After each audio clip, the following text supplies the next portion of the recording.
TV நேயர்களுக்கு எங்கள் அன்பு வணக்கங்கள். இன்றைய கவிதை தொகுப்பு மனிதா முயற்சி செய், கேட்டு மகிழுங்கள். அடக்கத்தை அனுபவமாக்கிவை, அதிகாரத்தை அடக்கியே வை. அஞ்சுதலை அகற்றி வை, ஆறுதலை வழங்கியே வை.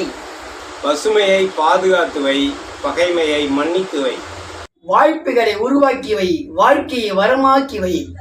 நம்பிக்கையை விதைத்து வை, நல்லவர்களை மதித்து வை.